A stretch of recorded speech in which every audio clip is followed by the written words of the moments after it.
Thank you, Sophie. A warm welcome on this chilly night to BBC Points West. I'm Amanda Parr, your guide to the programme tonight.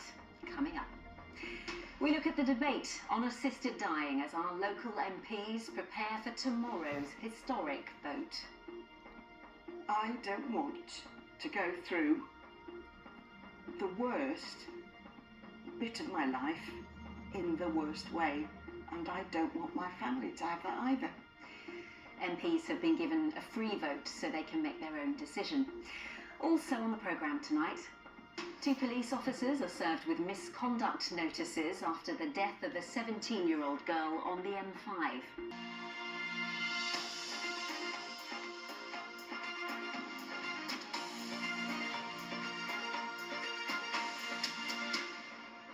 First tonight, the West's new intake of MPs have only been in the job a few months, and yet tomorrow they're being asked to make one of the biggest decisions of their lives. A private member's bill is proposing allowing terminally ill people with only a few months to live to get help to end their lives. Our political editor, Paul Barltrop, has been looking at both sides of the debate. Nadine Thomas from Dursley in Gloucestershire has incurable blood cancer. It was diagnosed last year.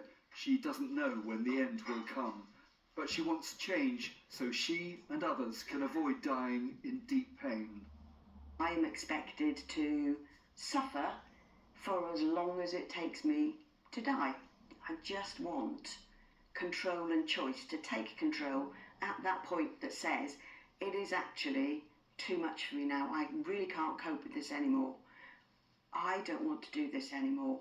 I don't want my family to be put through this anymore. Sorry. She and husband Rob are strongly backing the bill, under which those with less than 6 months to live could be helped to die. If it doesn't get through this time, thousands of people will die painful, undignified deaths that don't need to, and millions of people will be affected because, and I'm not exaggerating, 50% of the population are going to go through cancer at some point in their life. That's a statistical fact. And many, many people will, as a result, end up terminally ill. Parliament will be voting on a private member's bill, with MPs getting a free vote.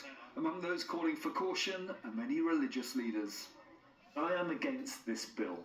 Principally, I'm against it because I do not believe it offers the safeguards that are needed against potential coercion of people who may be asked or pressurised to take their own life. There's been opposition from disability rights groups who worry the law could be widened, also expressing concern are some doctors. If we change the law, we're changing the law for everybody. And my worry about that is that particularly for older people with frailty, that changes the contract between doctor and patient. And what's more, it changes the contract between our society and older people. For Nadine and Rob Thomas and many others, tomorrow's historic vote in Parliament will be very closely watched. Paul Barltrop, BBC Points West. There's an awful lot to consider. Paul joins me here in the studio now. So, Paul, do we know which way our MPs are going to vote? Well, most have made their minds up. Across the country, it's very close, but round here, there's a very strong majority in favour of this bill. Let's just have a quick look at the list. They include lots of new MPs, people like Ashley Fox of Bridgewater, and some veterans like Karen Smith of Bristol South, who's long called for it. And then in terms of those who are against it or abstaining, they include Danny Kruger from East Wiltshire, who's been a prominent campaigner. Plus, there are several who either don't know or won't say, and they include Brian Matthew from Elksham Devices, who says he'll make his mind up during the debate.